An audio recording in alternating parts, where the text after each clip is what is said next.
ஒரு 15 நாள் 20 நாள் இருக்குமா உலக மகளிர் தினம் கொண்டாடணும். உலக மகளிர் தினம் ஏன் கொண்டாடணும்? உலக மகளிர் தினம் எப்படி உருவாச்சுன்னு தெரியுமா? உலக மகளிர் தினம் எப்படி உருவானது? 1700களிலே அமெரிக்காவில் அதிகமாக பெண்கள் வேலைக்கு அமர்த்தப்பட்டிருக்கிறார்கள். பெண்கள் வேலை பார்த்தா 1 மணி நேரம் 2 மணி நேரம் இல்லை, 16 மணி நேரம் வேலை பார்த்தார்களாம்.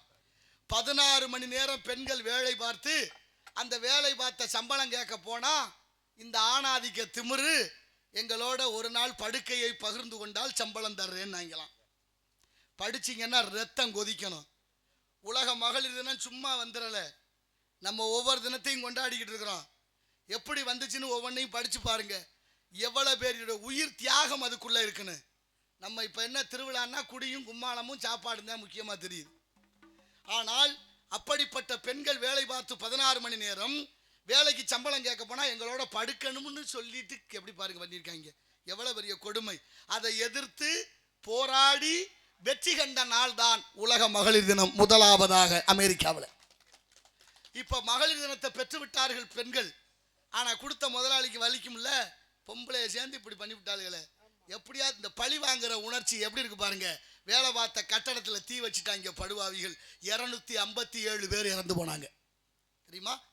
இன்னைக்கு நீங்க இன்னொரு வரலாறு பாருங்க. நம்ம தமிழ்நாட்டில் முளை வரி சட்டம், மார்பகத்துக்கு வரி போட்ட நாடு நம்ம தமிழ்நாடு. எத்தனை பேருக்கு தெரியும்? சொல்லி கொடுக்கணுமா வேண்டாமா எப்படி இருந்திருக்குன்னு? நம்ம கன்னியாகுமரி பக்கம் மார்த்தாண்டம் கேரளா ஒட்டி மன்னராட்சி காலத்திலே பெண்கள் ரவிக்க போடக்கூடாது, மாறாப்பு அணியக்கூடாது, வெறுமனே வரணும், மார்பகத்துக்கு தகுந்த வரி போட்ட நாடு இந்த நாடு. கொஞ்சமாவது சிந்தனை இருக்கிறதா? எப்படி எல்லாம் இந்த நாட்டில் வாழ்ந்திருக்கிறார்கள், வாழ்ந்து கொண்டிருக்கிறார்கள், எப்படி நாம் வாழ்கிறோம்? இதற்கு முன்னோர்கள் என்ன பாடுபட்டார்கள் வேணும். ஒரு பொண்ணு நினைச்சா இருந்தா தானடா வரி போடுவீங்கன்னு கொதித்து எழுந்தாள். தியாக செம்மல் தன் மார்பகத்தை அறுத்தவங்க மூசியில வீசிட்டு செத்து போனா அவ பேர் தான் நாஞ்சலி என்ற பெண். இன்னைக்கு மார்த்தாண்டத்தில் சிலை இருக்கு. அன்னைக்கு இருந்த ஆங்கிலேய பெண்மணி நீ இப்படி வெறுமனே பொம்பளைய தெரியக்கூடாது, ரவுக்க போடணும், மாறாப்பு போடணும்னு சொல்லி கொடுத்தா. தெரியுமா? எத்தனை பேருக்கு தெரியும்? உலக சவுடால் பேசுகிற நம்ம வீட்டில் உட்காந்துக்கிட்டு டீ கடையில் உட்காந்துக்கிட்டு என்ன நடக்குது இந்த நாட்டில், என்னென்ன நடந்திருக்கு இந்த நாட்டில், இனிமே என்ன நடக்க போகுது, 50 ஆண்டு கால தொலைநோக்கு திட்டம் ஏதாவது இருக்கான்னா பசப்பான வார்த்தைகள். எங்கே போய் சொல்றது, எங்கே போய் சொல்றது? எவ்வளோ கொடுமை. நீங்கள் நல்லா யோசிங்க. காலில் விரலில் புண்ணு வந்துச்சுன்னா விரலை வெட்ட சொல்லுது ஆங்கில மருத்துவம். அதுக்கு மேலே புண்ணு வந்துச்சுன்னா கணுக்காலோட வெட்டுறாங்கிறேன் ஆஸ்பத்திரிக்கு போனால். அதுக்கு மேலே புண்ணு வந்துச்சுன்னா தொடையோட வெட்டி எடுத்துட்றேன். அப்புறம் கடைசியாக என்ன ஆகுது? தலைவலிக்கு மாத்திரை போட்டால் 1 மணி நேரத்தில் நிற்கிது, வயிற்று வலிக்கு மாத்திரை போட்டால் 2 மணி நேரத்தில் நிற்கிது, காய்ச்சலுக்கு மாத்திரை போட்டால் 1 வாரத்தில் கூட போயிடுது. ஆனால் தவீனா போன இந்த சக்கரை நோயை எவன் கண்டுபிடிச்சான் தெரியல, எந்த மாத்திரை போட்டாலும் நிற்கலை. என்ன சொல்கிறேன்? மருத்துவமனைக்கு போனால் காலம் பூரா சாப்பிடு, சோறு திங்கிறியோ இல்லையோ மாத்திரையை தவறாமல் தின்னு சாகுற வரைக்கும் நீங்கள் சொல்கிறாங்கன்னா என்னையா அர்த்தம்? என்ன அர்த்தம்? ஏன் நமக்கு தோணலை? என்ன அர்த்தம் தெரியுமா? என் மக்கள் நல்லாவும் இருக்கக்கூடாது, செத்து போயிடவும் கூடாது. இந்த மக்கள் நல்லா இருந்தால் அவங்களுக்கு வருமானம் இல்லை, செத்து போனாலும் வருமானம் இல்லை. அப்போ எப்படி இருக்கணும்? எல்லா நோயாளிகளாகவே இருக்கணும். அப்படி நோயாளிகளாகவே இருந்தால்தான் பகிரங்கமாக மருந்து மாத்திரையை விற்கலாம். அப்படி வித்தாத்தான் தயார் பண்ணுற குடும்பம் நல்லா இருக்கும். யாரை கொண்டு விட்டு யார் நல்லா இருக்கிறது? என்ன நடக்குது இந்த நாட்டில்? ஹமாம் அப்படின்னு ஒரு சோப்பு வாங்குறீங்கல்ல, அதில் சோப்புன்னே எழுதியிருக்காது. நெசமாக பொய்யான்னு காலையில் வாங்கி பாருங்க. ஹமாம்னு மட்டும்தான் இருக்கும். ஏன்? சோப்புன்னு எழுதாத ஒன்று சோப்புன்னு சொல்லி இந்த நாட்டில் விற்க வச்சவன் எவன்? அதை தடுக்கணுமா வேண்டாமா? இப்படி எத்தனை பொருள்கள் இந்த நாட்டில் விற்கிது? 273 பொருள்கள் உலக நாடுகளால் தடை செய்யப்பட்டது அத்தனையும் இந்தியா தமிழ்நாட்டில் பகிரங்கமாக விற்கிது. அதை சாப்பிட்டு நோய் வெறிக்கி வாழ்ந்து கொண்டிருக்கிறோம். என் அறிவிற் சிறந்த முன்னோர்களை, பெரியோர்களை, தாய்மார்களை சிந்தித்து பாருங்க. நாளைய தலைமுறைக்கு 3 வயசு பிள்ளைக்கு சக்கரை நோய் இருக்கு, சாக போற ஆளுக்கும் சக்கரை நோய் இருக்கு. கடைசியா சிறுநீரகம் கெடுது. சிறுநீரகம்னா என்ன மச்சான்? தெரியாதா? சிறுநீரகம்னா தெரியாதுன்னு சொல்லலாமையா? சிறுநீரகம்னு கேட்டேன், சிறுநீர்னு கேட்கல. நான் கேட்கறது உங்களுக்கு புரியுதா? சிறுநீர்னா தான் மூத்தரம், சிறுநீரகம்னா என்ன அப்படி சொல்லணும்ல. என்ன தெரிஞ்சுக்கிறீங்க? அப்ப கிட்னிங்கிற சிறுநீரகம் கெட்டு போனா இன்னைக்கு டயாலிஸ் மருத்துவ முறை வந்துருச்சு. ரத்தத்தை சுத்தப்படுத்தி ஏற்ற சொல்றேன். அது எவ்வளவு பெரிய ஆபத்து. டயாலிஸ் மருத்துவ முறைக்கு உடம்பு மாறிட்டாலே அதுக்கப்புறம் காப்பாற்ற முடியாதுன்னு மருத்துவத்துறை அறிவிக்குது. அப்படி காப்பாற்ற முடியாத அளவுக்கு நோய் வந்து நம்ம உடல் உறுப்புகளை இழந்து சிறு வயசுலேயே இந்த நிலைமைக்கு ஆளாகிறோமே, எங்கே இருக்கு சிக்கல்னு யோசிச்சலாம். நம்ம நாடு ஆன்மீக பூமி, சித்தர் பூமி, 18 சித்தர்கள் பிறந்த நாடு. சித்த மருத்துவம்னு ஒரு மருத்துவம் நம்மகிட்ட இருக்கு. அந்த சித்த மருத்துவத்தில் அழகான மூலிகை மருத்துவம் இருக்கு. மூக்குரட்டை கீரைன்னு ஒரு மூக்குரட்டை இலை இருக்கு. மூக்குரட்டை இலை கிட்னியை சரி செய்யும். டயாலிசிக்கு போனவரை கூட காப்பாற்றி வச்சிருக்கு. தெரியாம பல உயிர்கள் பலியாகி கொண்டிருக்கு இந்த நாட்டில். ஒன்றும் வேண்டாம், என்னமோ பேசிக்கிட்டீங்களே, என்ன சொன்னான்னு கேட்டால் என்ன சொல்கிறான்? ஆமாம் சொன்னேன், சொரக்காய்க்கு உப்பு இல்லைன்னு. சொரக்காய் சாப்பிட்டா உப்பு இல்லை, சொரக்காய்க்கு உப்பு இல்லை. நம்ம சாப்பிட்டா நமக்கு உப்பு இல்லை. சொரக்காய் சாப்பிட்டா உடலில் இருக்க உப்பு குறைஞ்சிட்டா உடல் உறுப்புகள் பாதுகாக்கப்படுது. ஆனால் சொரக்காய் வீதியில் கிடக்கு. சொரக்காய் எப்படி இருந்துச்சு? குண்டு சட்டி மாதிரி, கோழி கழுத்து மாதிரி இருந்துச்சு சொரக்காய். இன்னைக்கு சொரக்காய் புடலங்காய் மாதிரி வந்துருச்சு. புடலங்காய் சொரக்காய் மாதிரி மாறிடுச்சு.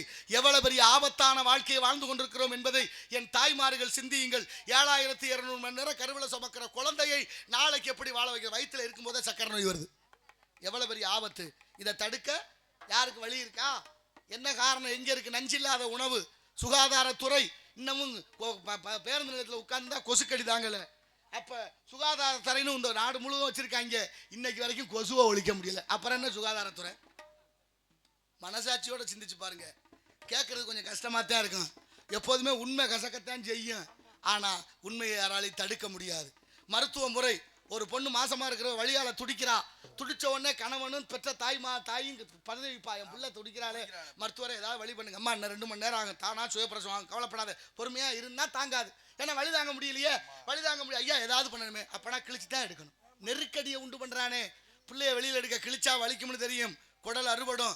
ஆனாலும் நன்மைக்காக செய்துதான் ஆக வேண்டும். அதனாலே உண்மை கசக்கத்தான் செய்யும். நோய் தீரணும்னா மருந்து சாப்பிட்டு தான் ஆகணும் என்ற யதார்த்தத்தை புரிந்து கொண்டால் வாழ்க்கை சிறக்கும். நாளைய தலைமுறையை பண்பட்டவர்களாக ஆக்கலாம் என்ற அன்பு ராகினிப்பட்டி அன்பு அவர்கள் ரூபாய் 101 வழங்கியிருக்கிறார்கள். மரியாதைக்குரிய அன்னார் அவர்களுக்கு நன்றி, உளமார்ந்த வணக்கம். நான் கவலைப்படுறது உங்களுக்காக இல்லை, நாளைய தலைமுறை சின்ன குழந்தைகளுடைய வாழ்க்கை எதிர்காலம் என்ன ஆகும் என்ற தொலைநோக்கு திட்டத்தோடு சிந்தித்து பாருங்கள். வாழ்க்கை இன்றும் சிறக்கும் என்று எடுப்பு என்று சொன்னால் அதற்கு எதிர்ப்பு தேவை. ஏற்ற பாவை செய்கிறார்களா கலாச்சேவை என்று பற்றற்று கவனிப்போம். நாராயண நமக ஆலோலம் சோ என்று பண்பாடி கொண்டிருக்கின்றார். இங்க நல்லதுக்கு கூட்டம் கூடாது, கெட்டதுக்கு கூட்டம் கூடும். பார்த்திருக்கீங்களா? கூட்டம் கூடுதில்ல. நல்லதை சொல்லும் போது கேட்க நமக்கு காது வலிக்கும். ஆனா கெட்டதுன்னா போய் பல்ல அழிச்சு பார்த்துக்கிட்டே இருப்போம். என்ன சிந்தனை, என்ன செயல்பாடு, எவ்வளவு பெரிய வீரமும் அறிவும் எவ்வளவு இருக்கு இந்த நாட்டில், எவ்வளவு வரலாற்று சான்றுகளுக்கு அப்படியெல்லாம் இடம் இருக்கிற போது ஏன் இப்படி இந்த தமிழ் சமூகம் மாறியது என்பதுதான். ஆலோலம் சோ என்று முருகனை அடைய வேண்டும் என்ற காரணத்தினாலே வள்ளி எங்கள் காவல் காத்துக் கொண்டிருக்கின்றார். அஞ்சரை ஓ ஓ ஓ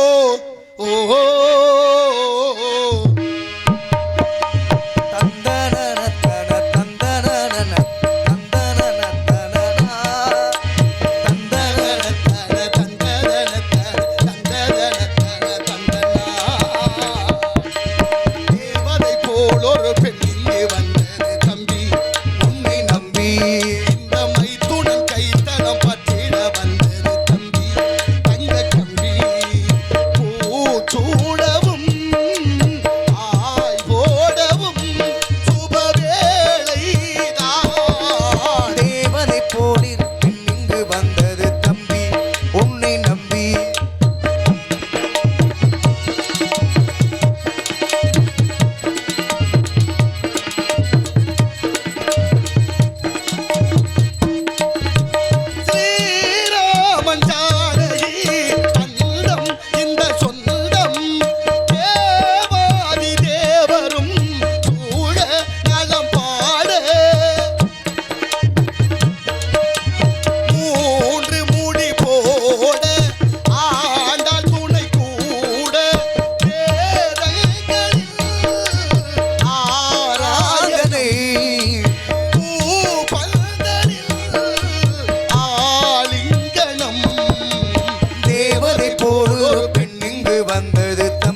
கரை ஓரம் அந்தி நேரம் தேவி ஆடினாள், தமிழ் கீதம் பாடினாள், இலை பூவை போல சூடினாள். சிந்து நதி கரை ஓரம் நேரம் கடலலை கால்களை முத்தமிடும் புதுக்களை சத்தமில்லாத முத்தங்களை தந்தாள் இந்த கண்ணியலை. காதலனும் ஒரு ஆளவிதை, காதலனும் ஒரு ஆளவிதை. அறிய போவதில் நியாயமில்லை, ஏனென்று கேட்கிறேன் கோடி முறை, ஏனென்று கேட்கிற கோடி முறை. ஏனடி நமக்குள்ள வெட்கத்திரை. கடலலை காதலை சத்தமிடும் புதுக்களை சத்தமில்லாத முத்தங்களை கற்றுத்தந்தாள் இந்த கண்ணியலை. கன்னத்தில் நானிட்ட முத்தங்களை கை கொண்டு நீயோ துடைத்து விட்டாய். கன்னத்தில் ஆணித்த முத்தங்களை கை கொண்டு ஏனோ துடைத்து விட்டார். உன் எண்ணத்தில் நானிட்ட முத்தங்களை உன் எண்ணத்தில் ஆணித்த முத்தங்களை எது கொண்டு நீயும் துடைத்திடுவாய். நிலா முகம் பாடுது, கண்ணிலே துணை தேடுது, உள்ளத்தில் நினைக்கையில் இனிப்பு தந்து உதட்டினில் மட்டும் ஏன் உப்பு தந்தாய். உள்ளத்தில் நினைக்கையில் இப்படி தந்து உள்ளத்தில் ஏனோ முத்தம் தந்தாள். தித்திக்கும் தேன் புது கவிதை தித்திக்கும் தேந்தமிழ் புது கவிதை. நீயே சொல்லடி ஓர் பதிலை. கடலலை காதலை முத்தமிடும் புதுக்களை சத்தமில்லாத முத்தங்களை கற்றுத்தந்தாள் இந்த கண்ணியலை. காதலை.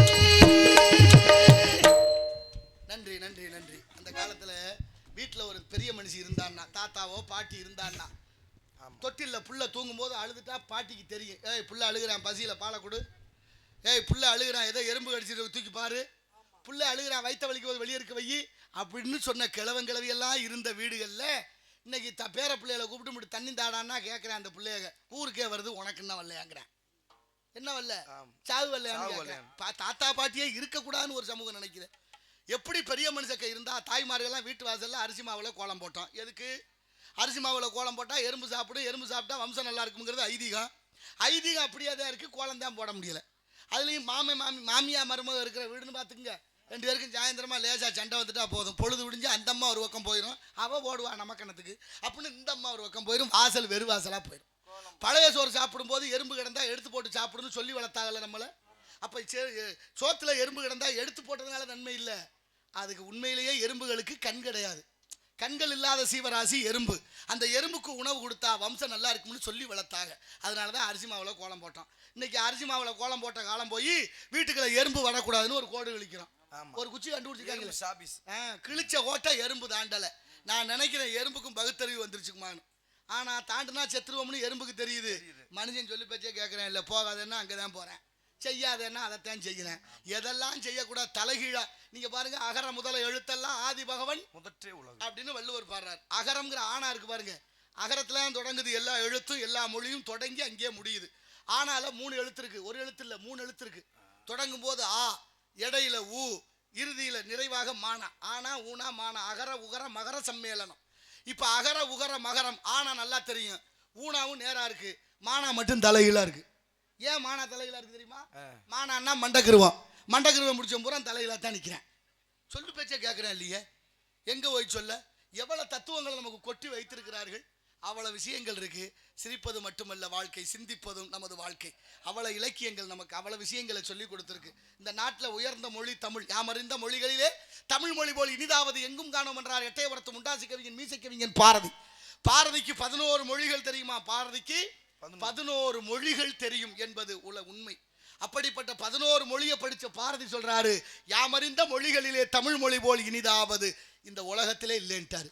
ஆனால் நம்ம என்ன பண்ணி தர்றோம், பிள்ளைகளுக்கு தமிழ் சொல்லி கொடுக்குறோமா, வீட்டில் வேற தமிழில் பேர் வச்சிருக்கிறோமா.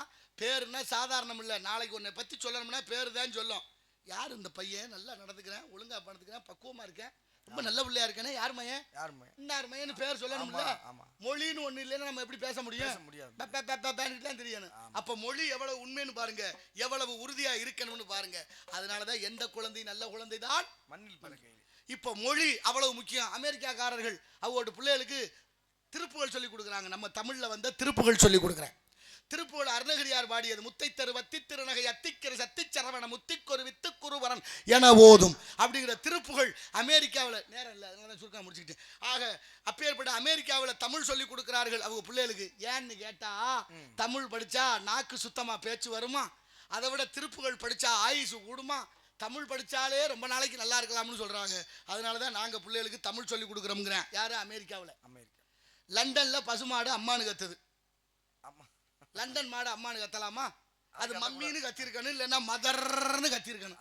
அம்மானு கத்தி பிடிச்ச அப்பனா லண்டன் மாட்டுக்கு தெரிஞ்சிருக்கு தமிழ் மொழியோட சிறப்பு. லண்டன் மாடு தமிழை மதிக்குது. தமிழ்நாட்டில் பல எரும மாடுக தமிழை தொலைச்சதுதான் மிச்சம். தமிழை நாட்டிலையும் தமிழ் இல்லை, தமிழை நாட்களையும் தமிழ் இல்லை, தமிழை வீட்டிலையும் தமிழ் இல்லை. நேற்று காரைக்குடி பேருந்து நிலையத்தில் காலையில் போய் இறங்கும் போது ஒரு அம்மா ஒரு குழந்தைய போட்டு அடிக்கிறான். ஒரு 5 வயசு இருக்கும். ஏமா பிள்ளைய போட்டு அடிக்க? எல்லாரும் வேடிக்கை ஆகுது. ஏப்பா கேட்க மாட்டீங்களா? ஏமா அடிக்கிறான்னு கேட்குறேன். உனக்கு ஒன்றும் தெரியாது போயான்ட்டா. அட எனக்கு தெரியாம தான் கேட்குறேன், என்னன்னு சொல்லுமான்னு கேட்குறேன். நான் எவ்வளோ ரூபா கட்டி படிக்க வைக்கிறேன், நான் என்ன பாடுபடுறேன், இவன் இந்த பையன் எப்படி சொல்கிறான் தெரியுமா? என்னம்மா சொன்னேன், தப்பா சொல்லிவிட்டானா? ஆமா ஐயா, என்ன சொன்னேன் அவன் அப்படின்னு கேட்குறேன். அம்மானு கூப்பிட்டானா. அடி பாவி மகளே, அம்மானு கூப்பிடாம உன்னை எப்படி கூப்பிடுறது? மம்மின்னு கூப்பிடணுமா இல்லையாங்கிறா. அட கடவுளே, மம்மின்னா என்னன்னு தெரியுமா? உயிர் இல்லாத உடம்புக்கு பேரு மம்மி, பதப்படுத்தப்பட்ட பிணம். இதை சொல்லி ஆசைப்படுறியம்மான்னு கேட்குறேன். எனக்கு அதெல்லாம் தெரியாது. எல்லா பிள்ளைகளும் மம்மின்னு கூப்பிடுது, இவன் கூப்பிட்டான்னுங்கிறான். கொஞ்ச நேரத்தில் வீட்டுக்காரர் அங்கிட்டு இருந்து வந்தார். என்னைய பார்த்தோன்னா, ஐயா ஏன் அவள்கிட்ட போய் தகராறு பண்ணிக்கிறீங்க? என்னையா உன் மனைவி இந்த பையன் அம்மானு கூப்பிட்டதுக்கு போட்டு அடிக்கிறான். ஆமா ஐயா, கொஞ்ச காலமாக அம்மாவா இருந்தா இப்போ நடபணமாக ஆயிட்டா, அதனால மம்மினா பணம் தானே கூப்பிட்டு போகிறேன் விடுங்கட்டார் அவர்.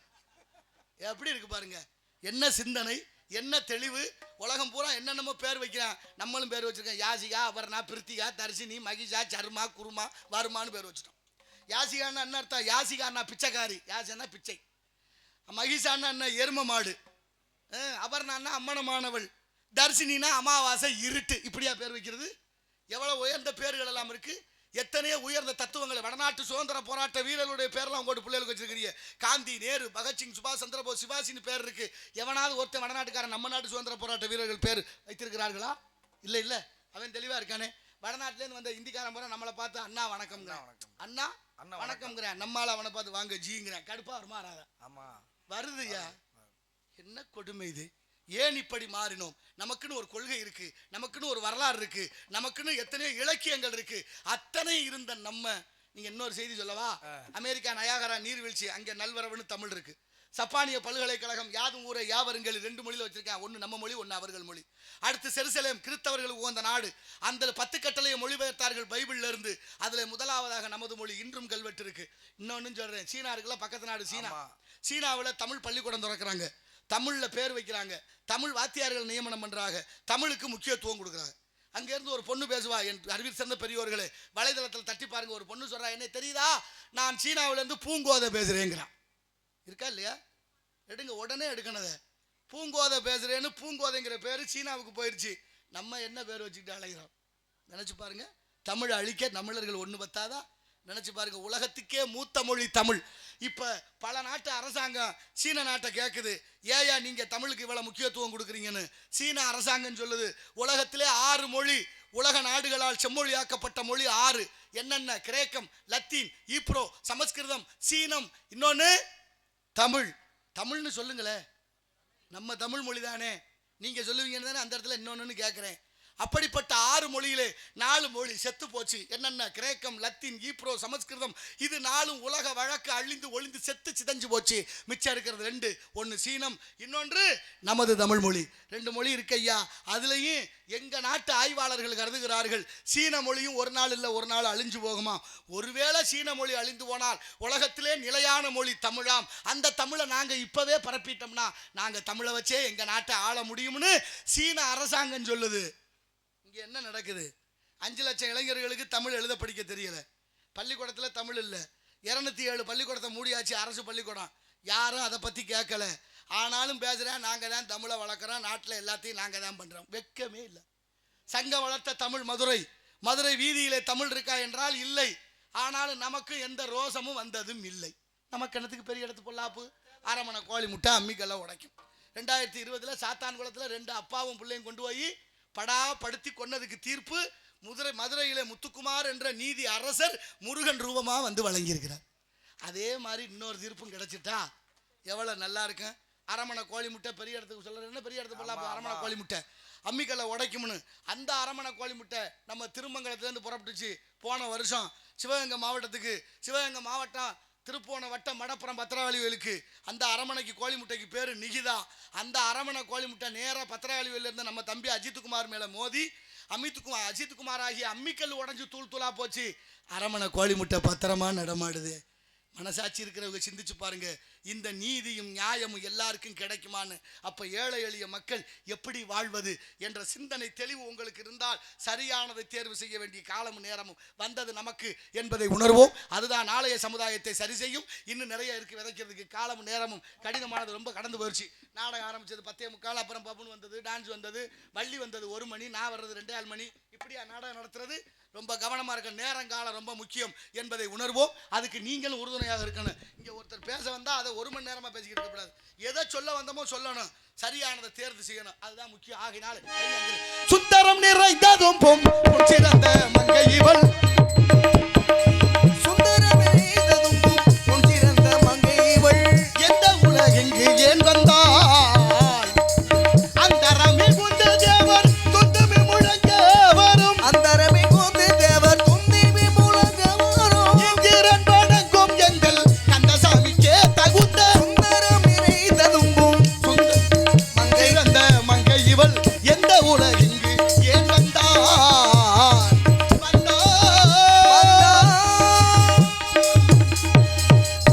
நேர்மையா இருக்க முடியல. நேர்மையா இருக்கிறவனை பார்த்து கேட்கிறேன், என்னத்தை சாதிக்க போறான்னு கேட்கிறேன். நேர்மையா இருக்கிறதே சாதனை தான்னா அதை ஒத்துக்க முடியல. ஆனா நேர்மையா இருக்கிறவனுக்கு பேர் என்ன தெரியுமா? பொழைக்க தெரியாதவன்ட்டாங்க. நேர்மையா இருந்தா பொழைக்க தெரியாதவன். அயோக்கியத்தனை அம்புட்டும் பண்றவன் புத்திசாலிக்கிறேன். தேர்தல் ஆணையம் அறிவிச்சிருக்கு, என்ன பெத்த ஆத்தா மாருக ஓட்டு போட காசு வாங்கினீங்கன்னா 1 வருஷம் சிறை தண்டனையா. நான் சொல்லல, தேர்தல் ஆணையம் அறிவிச்சிருக்கு, செய்தியா வந்திருக்கு, வலைதளங்கள்லாம் வந்துருச்சு. நீங்க ஓட்டுக்கு காசு வாங்கினீங்கன்னா 1 வருஷம் ஜெயிலு. யாருக்கு? பணம் வாங்குறவங்களுக்கு. கொடுக்குறவங்களுக்கு என்னடா கொடுமையா இருக்கு. வாங்குறவங்களுக்கு 1 ஆண்டு ஜெயில்னா கொடுக்குறவனுக்கு 2 ஆண்டு உள்ளணும்ல. அதை சொல்லலையே. அப்படின்னா எப்படி நீதியா இருக்கு பாருங்க. ஏழை எளிய மக்கள் மேல உங்க சட்டம் பாயும். ஆனா வசதியானவனுக்கும் வாழ்க்கையில தவறு செய்யறவனுக்கு இந்த நாட்டில் சிவப்பு கம்பளம் விரித்து வைத்து விட்டோம். அதான் மிக மிக நல்லவர்களாக இருப்பது ஆபத்தினார். மேல்நாட்டணியன் பெருநாட்சா நபிகள் நாயகத்தை கல்லால் அடிச்சது இந்த உலகம், இயேசுநாதரை சிலுவையில் அறிஞ்ச இந்த உலகம், அப்பர் பெருமான கல்லில் கட்டி கடல்ல போட்டா மகேந்திர பல்லவன், ஞான சம்பந்தர் குடியிருந்த மரத்துக்கு தீ வச்சான் ஜமனர்கள் மதுரையிலே, இந்த உலகம் உருண்டேன்னு கண்டுபிடிச்ச விஞ்ஞானியை உயிரோட கொளுத்தியது இந்த உலகம், மகாத்மாவை சுட்டது இந்த உலகம். இதை விட என்ன வேணும்? வீட்டுக்கு வீடு ஆட்டுக்குட்டி புள்ள மாதிரி வளர்க்குறோம். ஆடு புள்ள மாதிரி வளருது, மச்சான் வீட்டுக்கு வந்துட்டு அதுக்கு ஆயுசு முடிஞ்சு. எந்த ஆட்டுக்குட்டியாவது பேரம் பேத்தி எடுத்து செத்துருக்கா? ஆடு கடிச்சு மனுஷன் ஜாகலை, கோழி ஒத்தி மனுஷன் ஜாகலை, மாடு கடிச்சு மனுஷன் ஜாகலை, மீன் கடிச்சு மனுஷன் ஜாகலை, அதெல்லாம் கடிச்சு மனுஷன் ஜாகலை. நான் ஒன்றும் சொல்லலை. ஆடு செய்வான், மாடு செய்வான், மான் செய்வான், குரங்கு செய்வான், யானை செய்வான், அத்தனையும் செய்வான். மனுஷன் செய்வோம்னா சாப்பிட வர்றதில்லை. எப்படி இருக்கு பாருங்க. ஆடு மாடு மனுஷனுக்கு பல்லு தட்டையாக வைத்தான், ஏன்? தாவரத்தை உண்ணுவதற்காக. நாய் நரி புலி சிங்கத்துக்கு பல்லு கூர்மையா இருக்கு, ஏன்? மாமிசத்தை உண்ணுவதற்காக. என் அறிவில் சிறந்த பெரியோர்களே, நாய் நரி புலி சிங்கத்துக்கு கடவா பல்லு இல்லை, வியர்வை சுரப்பி இல்லை. ஆடு மாடு மனுஷனுக்கு கடவா பல்லு இருக்கு, வியர்வை சுரப்பி இருக்கு. அதனால எது எந்தெந்த உணவை சாப்பிடணும் முன்னோர்கள் வகுத்து வைத்தார்கள். ஒரு உணவுக்கு இன்னொரு உணவு 5 மணி நேரம் இடைவெளி இருக்கா இல்லையா? எங்க ஐயா வாரியார் சாமி சொல்றாரு, மனுஷன் செத்தா புதைக்கிற இடம் சுடுகாடு, ஆட்டையும் மாட்டையும் கொண்டு புதைக்கிறீங்களே வயிறு என்ன சுடுகாடான்னு கேட்கிறார். என்ன உணவு உண்ணுகிறோமோ அதுக்கு தகுந்த உணர்வு வேலை செய்யும். சாப்பிட்ற சாப்பாடு மனிதனுடைய புத்தியை மாற்றும். மாம்பழம் அதிகம் சாப்பிட்டா வயிற்று போக்கு உண்டாகும், நெய்யை அதிகமாக சாப்பிட்டோம்னா அசீரணை உண்டாகும், எருமை பாலை அதிகமாக குடிச்சோம்னா மந்த உண்டாகும். எருமை மந்த பிராணி, மழை வந்தாலும் விலகாது, புயல் வந்தாலும் விலகாது. அந்த பாலை குடிச்சுட்டு நம்மோட பிள்ளைகளும் இப்போ எனக்கு என்னன்னு பாப்பமாங்கிறாங்க. ஒன்றும் சொல்றதுக்கு எப்படி இருக்கு? உணவு மனிதனுடைய உணர்வை கெடுக்கும். தம்பி ரமேஷ், ஒரு பெரிய பங்களா, சரி, பெரிய திருடன் திருட போறேன். நாட்டுல சின்ன திருடன் பெரிய திருடன் அவன் தகுதிக்கு அந்த மாதிரி திருடுறாங்க. ஆனா ஒரு பெரிய திருடன் பெரிய பங்களாவுக்கு திருட போறேன். உள்ள ராஜபாளையத்தை நாய் கட்டி கிடக்கு. நாயை பார்த்தோன்னே கொஞ்சம் பயம், குலைச்சிருச்சுன்னா தப்பா போயிருமே அப்படின்னு பார்த்துக்கிட்டே நின்னா நாய் அவனை பாக்குது, அவனு நாயை பாக்குறான். சத்தம் போடல, நாய் ரொம்ப அமைதியா இருந்துச்சு. இவன் யோசிச்சா ரொம்ப நல்ல நாயா இருக்கும் போல இருக்கு. கிட்ட போய் கதவுல கை வச்சு பார்ப்போம்னு கிட்ட போய் கதவுல கை வச்சேன். அப்பவும் நாய் அவனை பார்க்குது, அவன் நாயை பார்க்குறான், ஆனால் குலைக்கல. ரொம்ப நல்ல நாயா இருக்கும் போல இருக்க. படக்குன்னு ஏறி கதவுல இருந்து உள்ள குதிச்சான். இப்பவும் நாய் அவனை பார்க்குது, அவன் நாயை பார்க்குறான், நாய் குறைக்கல. ரொம்ப நல்ல நாயா இருக்கு. நாய்க்கு போட்டாலும் நல்ல விதி போடணும். சில வீட்டில் நாய் மெத்தையில் படுத்து கிடக்கு, சில வீட்டில் நாய் ரோட்டில் அடிபட்டு கிடக்கு. அப்படித்தான் மனுஷ வாழ்க்கை இருக்கு. ஆனாலும் பாருங்க, அது குலைக்காம இருந்தோம். நேராக வீட்டுக்குள்ள திருடலாம்னு போனவனுக்கு ஒரு பயம் வந்துருச்சு. உள்ள போய் திருடுற போது குலைச்சிட்டா பிடிச்சி வச்சு விடுவாங்களே. அப்ப என்ன செய்யலாம்? திரும்பி வந்தேன். நாய் நல்ல நாயா இருக்கு, நம்ம ஏதாவது கொடுப்போம்னு மடியில இருந்து 2 ரொட்டி துண்டை எடுத்து போட்டேன். அது வரைக்கும் சும்மா இருந்த நாய் அப்ப கடந்து கத்த ஆரம்பிச்சிருச்சு. பதறி போனேன். சும்மா தானே இருந்தேன் இவ்வளவு நேரம், ஏன் இப்ப குலைக்கிற, ஏன் கத்துறான்னு கேட்டேன். நாய் சொன்னது, நீ எதோ இந்த வீட்டுக்கு சொந்தக்காரன், இரவுல வந்துட்ட, சரி வந்தாங்க நான் படுத்து கிடந்துட்டு காலையில போவேன்னு நினைச்சு நான் பேசாம இருந்தேன். எப்ப நீ இலவசமா 2 ரொட்டி எனக்கு போட்டியோ அப்பவே தெரிஞ்சுக்கிட்டேன்டா இந்த வீட்டை சூறையாட வந்திருக்கிறாயின்னு புரிஞ்சு குலைச்சிச்சான். நாய்க்கு தெரியுது. நாய்க்கு எத்தனை அறிவு? 5 அறிவு. 5 அறிவு உள்ள நாய்க்கு தெரியுது இலவசம் கொடுத்தா திருட போறான்னு. தலையில மிளகா அரைச்சிருவாங்கன்னு தெரிஞ்சுக்கிடுச்சு 5 அறிவு உள்ள நாய்க்கு. நமக்கெல்லாம் 6 அறிவு இருக்குன்னு நினைக்கிறேன். இருந்தா நல்லது. சரி பாப்போம். வருகிறான் காவலன், அவனை சந்திப்போம். பிறகு நமது கழகத்தை பற்றி சிந்திப்போம். நாராயண நம.